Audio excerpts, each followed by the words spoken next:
अस्सलाम वालेकुम, let's talk with इकरा हारिस में आपको कहते हैं खुशामदीद। आज जो शख्सियत हमारे साथ मौजूद हैं वो बहुत ही जानी पहचानी शख्सियत है। आप उन्हें टीवी भी देखते हैं, अक्सर टॉक शोज़ में तो नहीं, लेकिन उनकी पॉलिटिकल राय जो है हर इशू को लेकर वो बड़ी अहमियत की हामिल होती है।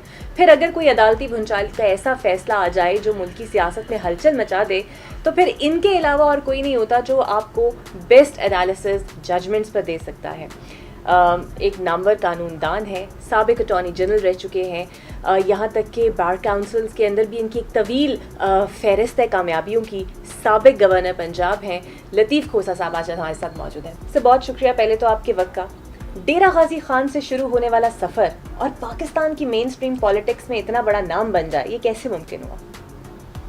देखें, ये मैं समझता हूँ अल्लाह ताला की देन है और इसके अलावा मैं तो इस काबिल बिल्कुल भी नहीं हूँ। और जिस बस्ती से हम आए हैं वहाँ ना तो बिजली होती थी और ना वहाँ सड़क थी। और हमारी जो बस्ती जहान खान है उसमें से मेरे cousin chief justice of Pakistan रहे। मेरा दूसरा कज़न जो है वो चीफ सेक्रेटरी था जब मैं गवर्नर था। एक और जो है वो इंस्पेक्टर जनरल पुलिस वहाँ से, उस छोटी सी बस्ती से। मैं समझता हूँ ये सारा जो है अल्लाह ताला के का नवाज़शात और कर्म के बाद तालीम की बरकत। अच्छा, ये आपका पैशन था कि इतना लंबा सफ़र आपने तय कर लिया। इसको भी हम पैशन कहें कि कानून की दुनिया का मुश्किल से मुश्किल केस भी हो, बड़ी बुर्दबारी और सब्र से वो रिजल्ट्स आपके डिज़ायरेबल हो जाते हैं। देखिए, मैं समझता हूँ कि कोई भी ऐसी चीज़ नहीं है जो आप दयानतदारी से, मेहनत से, लगन से, पैशन से, जज्बे से, जब तक आप उसके अंदर ये चीज़ें नहीं लाते। और ये तो एक कॉम्प्रिहेंसिव आर्ट है। लॉ जो है, वकालत जो है, ये कॉम्प्रिहेंसिव आर्ट है। और मैं नहीं समझता कि इसमें जो है कोई भी, मैं जब यहाँ आया लाहौर में शिफ्ट हुआ वहाँ से डेरा गाजी खान, तो वो कहने लगे ले मुंडा पागल हो गया, उधर इतने बड़े बड़े मगरमच्छ पड़े हुए हैं, कसूरी है, बरोही है, मनवर है, पता नहीं कितने कितने उन्होंने ऑल टाइम ग्रेट्स हैं वो। तो लेकिन मैंने सभी के साथ कम्पीट किया और अल्लाह का करम है कि ठीक है, वो इस दुनिया में नहीं रहे, अल्लाह ताला उनको मग़फ़रत दे। मगर ये सफ़र यकीनन आसान नहीं, आसान तो खैर कोई भी नहीं होता है। अगर आपने टॉप पे पहुंचना है तो टॉप पे हमेशा वैकेंसी है, टॉप इज़ ऑलवेज वैकेंट। और कोई ऐसी चीज़ नहीं है कि आप समझें कि ये चीज़ अचीवेबल है, इसके ऊपर कुछ नहीं। ये इसकी खूबसूरती हमारे पेशे की ये है कि इसमें कोई पॉइंट ऑफ सैचुरेशन नहीं है, कोई लिमिट नहीं है, स्काई इज़ द लिमिट। अच्छा खोसा साहब, आप बीबी के साथ आपका बड़ा अच्छा ताल्लुक़ रहा और बीबी जब वापस आई तो आप ही के घर पे ठहरी वो भी, और गालिबन आप ही की जगह पे बैठती भी। अरे वाह, ये तो मेरे लिए बड़ी एहसास की बात हो गई। बहुत यादें, उनकी तस्वीरें भी यहाँ। हाँ, वो मैंने देखी हैं वाकई, इसमें तो कोई शक नहीं है। फिर आप जरदारी साहब के भी बहुत सारे केसेस में मुआवनत करते रहे। ये इतनी long association Pakistan People's Party के साथ, सेनेटर भी आप रहे, अटॉर्नी जनरल रहे, लेकिन आप मुस्ताफ़ी हो गए, फिर आप मुशीर रहे। क्यों आप मुस्ताफ़ी हो गए? दोनों पोस्ट मुस्ताफ़ी मैंने हर पोस्ट से दिया है, क्योंकि मैं जब भी पहले भी इस्तीफे देता था तो वो कटर रखा हुआ था जरदारी साहब ने, उस कटर में डाल के कहते थे तेरा इस्तीफा नामंजूर। पता है क्यों मैंने इस्तीफा? इसलिए कि एक तो वकालत मेरा पैशन है, दूसरा इसमें इंडिपेंडेंस बहुत है। इसमें बीबी बेनज़ीर भुट्टो साहिबा मेरे दफ्तर में जब यहाँ लाहौर बैठती थी तो मुझे कहती थी you are my future so. हम उनके केसेस कर रहे होते थे, मैं का नाम ही भी thank you very much, I like this relationship, I am your lawyer, whatever I say my command you wait, I don't want to reverse the pendulum. आप हुक्म करो और मैं आपका महबूब बन जाऊँ। मैंने कहा नाम ही। तो इंडिपेंडेंस है एक इसमें, दूसरा इसमें इज्जत है, वकार है, पैसा है, पॉइंट ऑफ सैचुरेशन नहीं है, कोई रिटायरमेंट नहीं है। मैंने बीवी को, मैंने कहा बीबी ना, मैंने नहीं, इसलिए कि फिर जब आप नाराज़ तो वो there I go down the drain, आप राज़ी तो मैं जो है उस ओहदे। कहती है खोसा साहब आप भी ऐसी बात करते हैं। और मैंने कहा बीबी ये जो रमूज़ सल्तनत है ना, ये हुक्मरानी है, कानों के कच्चे हो जाते हैं जब आप ऊपर बैठते हो, फिर आप ना। मैंने कहा बीबी ना, thank you very much. So how's your relationship with Zardari साहब एंड बिलावल? बीवी के साथ तो एक बड़ा गहरा आपका वर्किंग मूड रिलेशनशिप रहा है। नहीं, मेरे तो जरदारी साहब के साथ बहुत ज़्यादा आई मीन फैमिली रिलेशंस हैं। मेरे तो जरदारी साहब अगरचे I respect him a lot, he is a wonderful person. दोस्तों का बहुत प्यारा दोस्त है, वो बहुत मिसअंडरस्टूड है जरदारी साहब, सच्ची अच्छा। बात ये। He is very competent, he is very honest in his own dealings with the people. आपके दोस्तों के साथ बहुत ज़्यादा प्यार मोहब्बत और इदराक करने वाले, लेकिन उनका परसेप्शन और मिसकंसेप्शन ये है कि उनको मिसयूज बहुत किया गया। बट मेरे रिलेशनशिप बहुत अच्छे हैं, आपने देखा होगा। बिलावल तो हमारे हाथों में मतलब है वो पड़े हैं। जब मैं लंदन जाता था तो बीबी खुद ड्राइव करके, तो बच्चे ये तीनों पीछे बैठे होते थे। कभी कभी गैस स्टेशन पर गए तो बीबी रास्ता भूल गई तो पूछ रही होती थी, फिर वहाँ से वो कुकीज़ वगैरह लेके बीबी आती। Your memories are still fresh regarding Bibi? Absolutely, I mean see how can you forget. जब हमारे, तो हम बलोच हैं, हमारे घर में कोई ठहरती है तो वो हमारी माँ भी होती है, बहन भी होती है, बेटी भी होती है। तो वो इतना प्यारा रिलेशनशिप जो है वो, फिर लीडर तो खैर थी ही, लेकिन वो एक फैमिली वाला रिलेशन है, it can't be forgotten. Governor house में रहने का सफ़र वो इतना मुख्तसर क्यों था? क्या वो आपका पैशन आड़े आ रहा था कि आप नहीं कर पा रहे थे वो? 2 साल से ज़्यादा मुझे गवर्नर हाउस में भी हो गए थे, और पता है क्या, मैं असल में गुजारा नहीं कर सकता था उस पे। आप हैरान होंगे कि अपार्ट फ्रॉम मैंने यहाँ मिनी गवर्नर हाउस अपने घर को बनाया हुआ है। I mean look at the decor and you will find everything. आप लॉन देखें, आप फूल देखें, आप सारा कुछ। तो गवर्नर हाउस का तो ऑरा यही था, ग्रैंडर उसका, उसके गवर्नर हाउस था। बाकी तो आपको पता है 18वीं तरमीम के बाद गवर्नर की पावर्स जो हैं वो तो चीफ एग्जीक्यूटिव यानी चीफ मिनिस्टर की पावर्स होती हैं। गवर्नर एक सेरेमोनियल ऑफिस है। माँ सिवा रिहाइश के, खाने पीने के, सैर सफ़र के, एक अथॉरिटी के, आप हेड ऑफ द प्रोविंस हो, कॉन्स्टिट्यूशनल हेड हो। मैंने तो खैर असर्टिवली गवर्नरशिप की। But you give a very tough time to PMLN। उनकी शिकायत रही है, कोई भी बिल आता था आप उसको पास नहीं होने देते थे और एतराज़ात लगा के वापस कर देते थे। अच्छा, उस पर भी एक दोनों आंसर्स कीजिएगा। प्लस वो बड़ा ये भी कहते थे कि आप जिस तरह का कोई बिल होता था तो आप लीगल भत्ता भी मांगते थे उसके लिए। जो पंजाब की हुकूमत थी वो आपको पता है कि थोड़ा सा उनका मिजाज जो है वो कुछ ज़्यादा एक ताक को माना ज़्यादा था, वो एक तरफा उनका। तो मैं उस चीज़ को पसंद नहीं करता। मैंने ऑर्डिनेंसेस सारे खारिज किए। मैंने इसलिए ऑर्डिनेंसेस सारे खारिज किए क्योंकि वो मेरी सवाब दी थी। द गवर्नर इफ सेटिस्फाइड, मैंने कहा था आई एम नॉट सेटिस्फाइड। भाई असेंबली चल रही है, आप मंडे को बाबा असेंबली में बिल लेके आओ। ऑपोजिशन को you can not override the opposition. Opposition भी वोट लेके आई है और उनकी इनपुट जो है वो भी अपनी हक रखते हैं, अपनी जो है राय दही का हक रखते हैं। उसके अंदर जो है बेहतर जो है समत में चलाने का हक रखते हैं। उनको आप मौका दीजिएगा और पार्लियामेंट में ले जाए, सॉरी असेंबली में ले जाएं आप उसको। बिल्कुल। तो मैं ऑर्डिनेंस रिजेक्ट करता हूँ। जो आप लॉज की बात कर रहे हैं तो मैं उसमें से, आप कोई भी देख लें, मैंने जो भी बिल वापस किए वो रिजेक्ट करता था, मैं वापस करता था। उसमें मैंने बड़ा मुदल्लिल और मुफस्सिल दिया, रीजन दिए होते थे। हाँ, लॉ मिनिस्टर उस वक्त के कहते थे कोसा साहब खुदा दा ना मनो, अंग्रेजी जरा सॉफी लिखे आ करो। असी डिक्शनरियाँ कट के बैठे होने हैं, डिक्शनरियाँ खोल के बैठे होते हैं।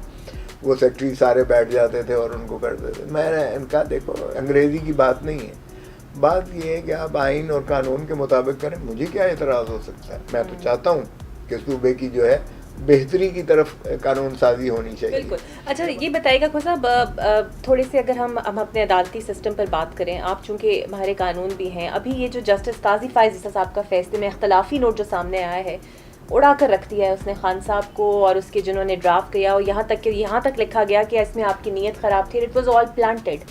आपको लगता है इससे कोई ख़ास फ़र्क पड़ेगा और इस तरह के इख्तलाफी नोट जो हैं वो क्या हमारी हिस्ट्री के अंदर अपने निशान छोड़ेंगे?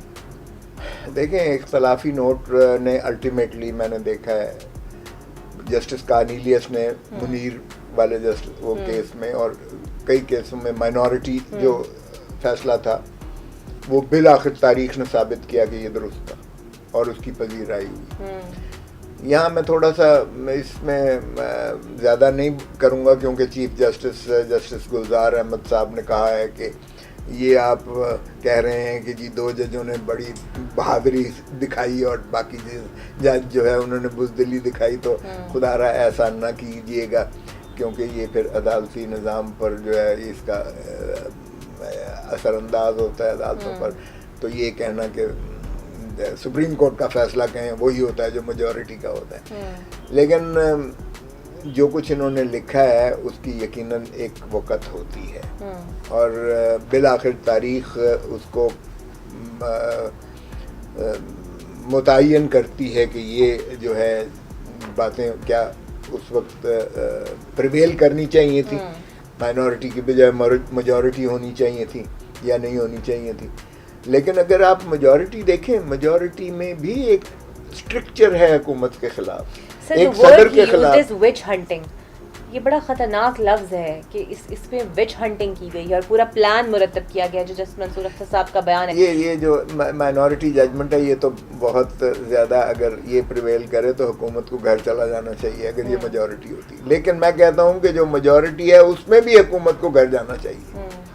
देखें, उन्होंने भी कहा कि मैलिफाइड इन लॉ है, मैलिफाइड इन फैक्ट पे उन्होंने इसलिए नहीं दिया क्योंकि यहाँ तो मैलिफाइड इन फैक्ट भी आ गया ना कि ये इस केस की वजह से जो है अपना रिएक्शन के तौर पर बदनीयती पर मबनी है, ऑन फैक्ट भी आ गया ये जो माइनॉरिटी जजमेंट है। लेकिन वहाँ उन्होंने रुक गए, वो उन्होंने जो मेजॉरिटी जजमेंट है उन्होंने मैलिस इन फैक्ट पे, ऑन फैक्ट पे उन्होंने एतराज़ किया, उस पर नहीं फैक्ट दिया। लेकिन मैलिस इन लॉ बड़ा वाज़ेह कहा उन्होंने, और मैलिस इन लॉ में भी अगर आप देखें तो ये काबीना ने किया। काबीना की जो है रिकमेंडेशन प्राइम मिनिस्टर साहब ने प्रेसिडेंट साहब को भेजा और प्रेसिडेंट साहब ने उसको रेफरेंस के तौर पर प्राइम मिनिस्टर की एडवाइस पर भेजा। तो अगर आप उसको कहते हैं कि मैलिफाइड इन लॉ है तो, और उसको क्वाश कर रही है सुप्रीम कोर्ट, मेजॉरिटी जजमेंट की बात कर क्वाश कर रही है, तो भी मुझे बताएं कि क्या किसी को ये आया ख्याल कि खुदा का खौफ करें। ये ट्राइकोटमी ऑफ पावर है, एक एग्जीक्यूटिव ब्रांच जो है वो जुडिशरी को सबजुगेट करने की कोशिश कर रही है।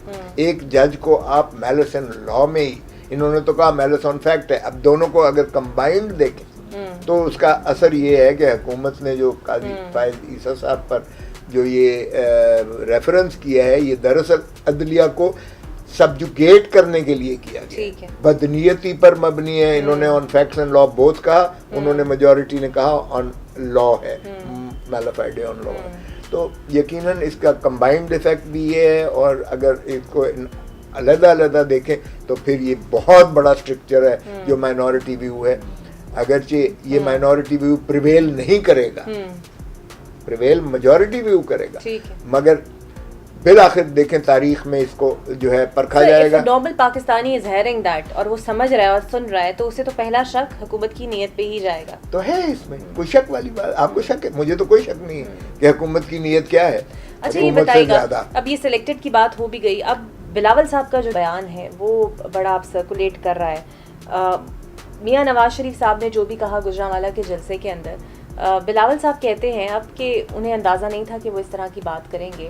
वो कह सकते हैं यानी कि पाकिस्तान पीपल्स पार्टी का की तरफ कोई मैसेज दिया गया है कि अब आप अपनी सॉफ्ट लाइन पे आ जाएं या ज़रा उस चीज़ को हिट ना करें जिस पे मियाँ साहब हिट कर रहे हैं। देखिए जो बिलावल साहब ने दिया, बिलावल बहुत धीमे, वो कभी रैश नहीं होते हैं। आप देखें बिलावल बड़ा सोबराइटी की तरफ है, बड़ी शाइस्तगी की तरफ जाता है, और वो हमारे जो 26 नुकात हैं अगर वो देखें, वो भी जो 2006 में इनकी वालदा रानी शहीद बेनज़ीर भुट्टो साहबा ने मीसाक जमहूरियत जो मोहतरम नवाज शरीफ साहब के साथ किया था, उसमें 36 नुकात थे, इसमें 26 नुकात हैं जो मौजूदा जो हमने APC में किया है। इसमें भी हमने जो है वही तकरीबन इआदा किया है उन चीज़ों का। लेकिन देखें हमारी बेसिक थीम ये है कि हर इदारा अपने दायरा हदूद के अंदर काम करे। हमने ये कहा कि आईन की बालादस्ती को तस्लीम किया जाए, लेकिन रूल ऑफ लॉ इस मुल्क में होना चाहिए। हम सिलेक्टेड कहते हैं, बिलावल की टर्म है ये बिलावल की टर्म है सिलेक्टेड वाली, किसी और की नहीं है। अगरचे इस वक्त जो है मरियम बीबी ने आगे से कहा सिलेक्टेड से रिजेक्टेड भी कर दिया उन्होंने, ठीक है, लेकिन मियां साहब ने बाजवा साहब का नाम लिया, उन्होंने कहा कि हमें इमरान खान नहीं, जो इनको लाने वाले उनसे प्रॉब्लम है। क्या बिलावल का जो बयान है वो इससे डिफर कर रहा है, यानी दोनों पार्टीज की जो सोच है जिसको लेके पीडीएम आगे बढ़ी थी वो अलग हो गई? नहीं, हम नाम नहीं किसी का लेना चाहते। हमारी सियासत का ये है कि हम सियासत मस्बत करेंगे, सियासत करेंगे, हम इशू ओरिएंटेड पॉलिटिक्स करेंगे, ठीक है, और किसी का नाम नहीं लेंगे। देखें, इदारे तो हम कहते हैं, सभी कहते हैं इदारे। सिलेक्टेड का क्या मतलब है? सिलेक्टेड और क्या है सिलेक्टेड? देखें, वो तो बिलावल साहब आज भी कह रहे हैं, वहाँ भी कह रहे हैं, डोरियां कोई और हिलाता है वहाँ। देखें, बात सिर्फ ये है कि नाम नहीं लेना चाहिए, नाम नहीं लेना चाहिए। आपकी कन्वेंशन एक और जगह बड़ी अच्छी प्रूव हुई, बड़ा नामुमकिन सा केस था, और मुझे याद है कि वो माहौल ऐसा था अयान अली के केस का, ऐसा लगता था ये बीबी बाहर नहीं आएंगी, but you took her out from the jail और बाहर वो चली भी गई। ये आपको इस केस की फीस किस दे दी? अयान अली ने दी, या किसके कहने पे you have fought that case? ये बड़ा आप ट्रिकी क्वेश्चन है। ये असूली तौर पर और प्रोफेशनली और कानूनी तौर पर ये मैं जवाब देने का वो नहीं हूँ, मजाज नहीं हूँ जवाब देने का। लेकिन फीस बाहर क्या, उसकी वालदा भी पैरवी कर रही थी, उसकी भाई भी था, अगरचे वो बाप जो है वो उससे तो वो एस्ट्रेंज्ड रिलेशन से, बाप के साथ नहीं था उनका, वो मिलना भी नहीं चाहती थी वो अपने बाप को जब वो आया था। मगर देखिए, वो केस जो था, मैंने कोई उसमें कोई ऐसा जादू नहीं किया था। But Chaudhary Nisar was very personal in that case, वो बड़े हाँ, जो 3 दफ़ा उसका नाम ECL पर रखा, 3 दफ़ा सिंध हाई कोर्ट ने क्वाश किया, 3 दफ़ा सुप्रीम कोर्ट ने, आखिर चीफ जस्टिस साकिब निसार साहब ने कहा अब की बार तुमने अगर इसका जो है नाम दोबारा रखा तो अब ये नहीं मेरे पास आएगी, तुम जेल में जाओगे। ये इंटीरियर सेक्रेटरी को कहा उस वक्त। ही वॉज पर्सनल और अनफॉर्चुनेटली अच्छा, वो केस भी मैं आपको बताऊं कोई ऐसी चीज़ नहीं है, मैंने हर चीज़ उसको तस्लीम की। मैंने कहा बिल्कुल मुझसे 5 करोड़ बरामद हुए हैं, लेकिन ना मैंने अभी बोर्डिंग कार्ड लिया, ना मैंने चेकअप किया, ना मैंने डिक्लेरेशन दिया कस्टम ड्यूटी उस पर जो है। मैं अगर डिस्क्लोज नहीं करती, मैं झूठ बोलती हूँ, मैं एयरपोर्ट पे चढ़ जाती हूँ, मैं बगैर टैक्स दिए जाती हूँ, तो ऑफेंस बनेगा। अदरवाइज तो पाकिस्तानी करेंसी या अदरवाइज फॉरेन करेंसी पाकिस्तान में लेके घूमना इज़ नॉट एन ऑफेंस। तो इन एनी केस वो हमने उस पर टेक्निकलिटीज़ पे सारा लीगल जो है, बाद में इन्होंने कानून बदल दिया मेरी उस आर्गुमेंट के बाद इन्होंने कानून बदलने की इन्होंने ज़रूरत महसूस की। आपने साकिब निसार साहब का भी नाम लिया, how do you rate him? इतना उन्होंने अस खुद नोटिस की भरमार रखी, डैम फंड भी जो अब एक मीम के तौर पे अक्सर यूज़ होता है, वो कहाँ गया कहाँ नहीं गया, उनका किरदार पाकिस्तान की अदालती हिस्ट्री में कैसा रहेगा? देखें, कुछ लोग जो हैं वो चीफ जस्टिस, मेरे चूँकि ज़ाती उनसे मरासम काफ़ी अच्छे हैं और थे भी, और चूँकि मेरे फर्स्ट कज़न आसिफ खोसा जो थे वो उसके बाद चीफ जस्टिस बने, वो उनके कोलीग भी थे, तो उन्होंने थोड़ी सी ओवर डूइंग की, ज़्यादा ही इसको सुओ मोटो को उन्होंने इस्तेमाल किया। मैं समझता हूँ कि अगर थोड़ा बैलेंस के साथ चलते तो बहुत अच्छे जज थे। He was a very competent जज, मैं एक बात बताऊँ, लेकिन उस कॉम्पिटेंस को उन्होंने थोड़ा सा ओवर स्ट्रेच किया। ओवर स्ट्रेच करके बहुत सारे मामलात जो उनको नहीं सुओ मोटो लेना चाहिए थे, उन्होंने बहुत सारे मामलात को सुओ मोटो लिया। और डैम का तो ख़ास तौर पर उनका क्या काम है, डैम का नाम पर पैसे लेना, फंड्स लेना, दुनिया जहान में घूमना फिरना, और फिर उसके बाद जो है डैम्स के फंड्स, ये गवर्नमेंट का काम होता है। अच्छा खोसा साहब, अब ये तमाम तर चल भी रहा है मामला, मुल्की सियासत, पंजाब के चूँकि आप गवर्नर रह चुके हैं, how do you find Buzdar in it? फिर आपने एक सवाल ऐसा किया है, बुज़दार मेरे हमसाए हैं डेरा गाजी खान में खोसा तुमन और बुज़दार तुमन, हम कहते हैं पन्ने समांदरी हैं, मतलब है हमारे वो नेक्स्ट डोर नेबर्स हैं। शरीफ आदमी है। सर ये तो खान साहब वाली स्टेटमेंट होगी, लेकिन शराफत से सूबा तो नहीं चलेगा। नहीं, मेरा नहीं ख्याल कि वही इस नहीं, सूबे का बहुत बड़ा 12 करोड़ का सूबा है, इसमें यकीनन इनके पास बेहतर लोग थे मौजूद, और मैं समझूंगा कि ये कोई अच्छी चॉइस नहीं है, और इससे जो है पंजाब के मामलात बहुत जो है नज़रअंदाज हुए हैं। आप देखें जुर्म की बहुत ज़्यादा बढ़ गई है रेशो। कोई चीज़ जो है 6 दफ़ा तो ये आईजी बदल चुके और चीफ सेक्रेटरीज बदल चुके, और इस तरीके से अगर आप 2 सालों में आप इस तरह लताड़ पछाड़ करेंगे तो कैसे आप जो है लॉ एंड ऑर्डर भी कैसे चलाएंगे और एग्जैक्ट एडमिनिस्ट्रेशन भी कैसे चलाएंगे आप। तो ये एडमिनिस्ट्रेशन भी इस वक्त जो है यकीनन वो मुनासिब नहीं हो रहा। लॉ एंड ऑर्डर भी बहुत जो है वो पसे पुश चला गया है, और डेवलपमेंट तो है ही नहीं किसी नाम की है।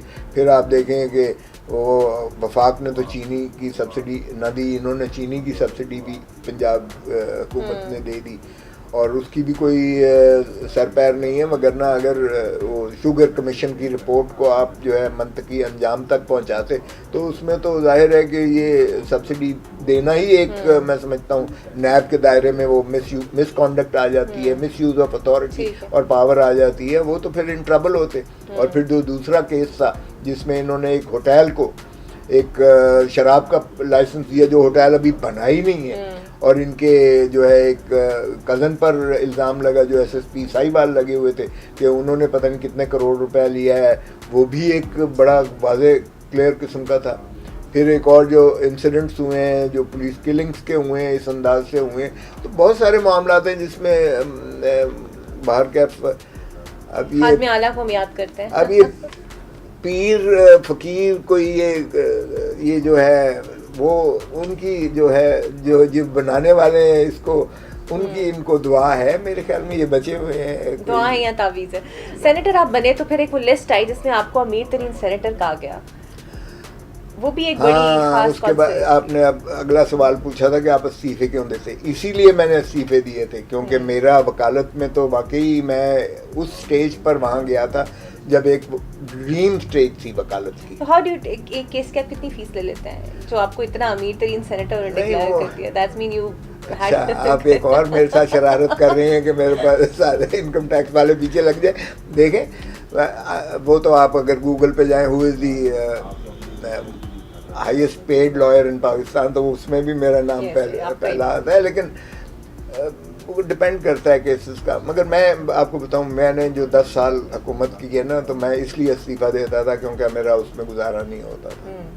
एज अटॉर्नी जनरल मेरी 2.5 लाख रुपया तनख्वाह थी, जो 2.5 लाख में मेरा मुंशी भी शायद नहीं लेता होगा, वो चलें गुजारा हो गया, मैंने इस्तीफ़ा दिया। वफाकी वज़ीर था, वफाकी वज़ीर 75,000 तनख्वाह थी। अब मुझे बताएं, मैं तो अल्लाह का शुक्र है, अल्लाह का करम है, तौबा करनी चाहिए, लेकिन ना मैंने इबादत समझ के सारे काम किए, वकालत भी इबादत समझ के किए, और जो भी आपका सेनेट तो इसलिए मेरी ऊपर वाली जो आप कहते हैं ना इनको, वो तो कभी सोचा भी तो सब्र भी नहीं है। आप ही के जब हिस्ट्री अगर इसे कहा जाए, जितने चैम्बर्स आपके हैं मुख्तलिफ शहरों के अंदर, शायद ही किसी वकील के हों या लॉ चैम्बर्स हों। हाँ, ये भी ठीक है, और जितने मैंने केसेस किए हैं सब कॉन्टिनेंट में किसी ने नहीं किए होंगे इतने मर्डर केसेस। हाईएस्ट रैंकिंग जो सबसे ज़्यादा यानी जिनकी सज़ा है वो सबसे ज़्यादा पाकिस्तान, हिंदो पाकिस्तान अगर मिला लें तब भी मेरे सबसे ज़्यादा मर्डर केसेस मैंने किए हैं, डेथ केसेस मैंने किए हैं। अच्छा खोर साहब, एक और वाक़या हुआ था, नबील कबूल साहब का क्या इशू था? उन्होंने आपके घर पे आके फायरिंग वायरिंग कर दी।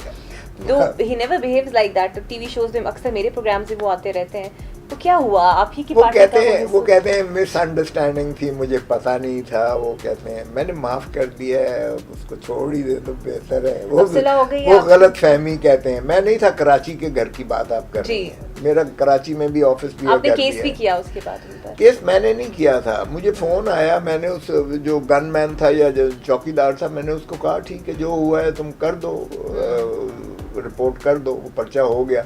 बाद में मैंने सुलह करा के तो फिर उसको ख़त्म करा दिया था। कि वो कहता है अल्लाह की कसम मुझे पता नहीं था कि आपका घर है ये वो किसी और मूड में वो कर गया था। वो छोड़ें इस बात को, अच्छा नहीं लगता हमारे पार्टी के। सही। अच्छा ये बताइएगा, अब पाकिस्तान पीपल्स पार्टी चूँकि बिलावल साहब जलसे भी कर रहे हैं, जरदारी साहब की तबीयत खासी नासाज भी है, who is making the decisions of Pakistan People's Party? Is purely Bilawal या फिर with the advice of Asif Zardari? नहीं देखें, चेयरमैन बिलावल भी कर रहे हैं, उनको पूरी ऑथराइजेशन है, हमारी सेंट्रल एग्जीक्यूटिव कमेटी है बाकायदा they comprising of 55 members from all over Pakistan. वो एक थिंक टैंक कह लें, उनका ब्रेन कह लें, या उनकी एक पॉलिसी साथ बॉडी कह लें। हमसे मशावरत होती है। Bilawal is completely in charge. So इसलिए, लेकिन जरदारी साहब की इनपुट डेफिनेटली वैल्यूएबल होती है। अच्छा, ये बताइएगा को साहब कि अब फरियाल तालपुर और आसिफ जरदारी साहब पे भी केसेस हैं। बतौर एक कानूनदान आप समझते हैं कि baseless allegations and he will come out of it, या फिर थोड़ा मुश्किल होगा उनके लिए? I don't think these cases, देखें ना, अब आप केस देख लें जो फेक अकाउंट्स वाला केस है। फेक अकाउंट्स वाले केस पहले बैंकिंग कोर्ट में चल रहा था कराची में, वो वहाँ से ट्रांसफ़र करके नायब यहाँ ले आई इस्लामाबाद में। उन केसेस में भी 1.5 करोड़ रुपए की बात है जो फरियाल बीबी साहिबा ने जो है निकलवाए थे, और वो जो है अपना वो उसके अकाउंटेड है। वो जरदारी साहब उस वक्त प्रेसिडेंट होने के नाता से उस कंपनी से मुस्ताफ़ी हो चुके थे, उनका ताल्लुक नहीं था, उसमें कुछ भी नहीं है। दूसरा, आप अगर ये ले लें कि तोशे खाने वाला क्या है भाई? प्राइम मिनिस्टर ने कहा कि 20% दे के आप ये गाड़ी ले सकते हैं, उन्होंने 20% दे के गाड़ी लिया। अगर आप समझते हैं कि ये कुछ ज़्यादा नहीं रियायत करनी चाहिए थी, तो आप कह दें जी इतने पैसे जमा करा दो। इसमें करप्शन कहाँ से आ गई? ये तो यानी एलानिया है कि एक प्राइम, और ये नहीं कि इन्होंने लिए, उससे पहले मोहतरम नवाज शरीफ, उनको भी मुल्ज़िम बना दिया। उससे पहले जो है मुशर्रफ ने इसको दिए थे, शौकत अजीज को दी थी गाड़ी। तो इसमें ऐसी क्या बात है? अच्छा कोई साहब, इतना आप मसरूफ़ भी रहते हैं, पॉलिटिक्स, अपना काम, आपके घर वाले टाइम की शिकायत नहीं करते आपसे? आपकी बेगम नहीं करती, या कर करके थक गई हैं अब? दोनों चीज़ें ठीक है। कर करके थक गई। दोनों चीज़ें ठीक है, लेकिन देखें, हर चीज़ को इंसान वक्त दे सकता है। आप अगर नीयत आपकी ठीक है तो ऑनेस्टली मैं बिलीव करता हूँ कि आप हर चीज़ को अपना वक्त दे सकते हैं, और कोई ऐसी चीज़ नहीं है जो आपके रास्ते में रुकावट होती है। मैं मसलन सियासत भी करता हूँ, मैं वकालत भी करता हूँ, I am a family man also basically. तो मुझे तो कोई आर्ट से दिलचस्पी है, फिल्म्स, आर्ट? बहुत ज़बरदस्त। मौसीकी? एब्सोल्युटली। मैंने शायद ये जो नेटफ्लिक्स पे हैं कोई भी ना छोड़ी हो सीरीज जितनी आई अर्तुगल खान साहब भी बड़े एब्सोल्युटली। वो तो आपको मेस्मराइज करती है ना। कौन सी गुलकारा या गुलकार आपको पसंद है? देखें, आप तो खैर पाकिस्तान में तो ये राहत फ़तेह अली डेफिनेटली ही एक्सेल्स बाय ऑल स्टैंडर्ड्स, और माहिरा खान जो है पाकिस्तान की हैं। वो बाकी उधर इंडिया की तो काफ़ी सारी हैं जो अब मैं उनका नाम नहीं लेता, लेकिन बंदे अब दे गुड। म्यूज़िक तो देखें, ये तो रूह की ग़िज़ा है। कुछ सुनाएंगे? कुछ पसंद हो कोई गाना, थोड़ा सा गुनगुना दे। एरी मैं तो प्रेम दीवानी मोहे दर्द न जाने कोई। एरी मैं तो प्रेम दीवानी मोहे दर्द न जाने कोई। ना मैं जानूं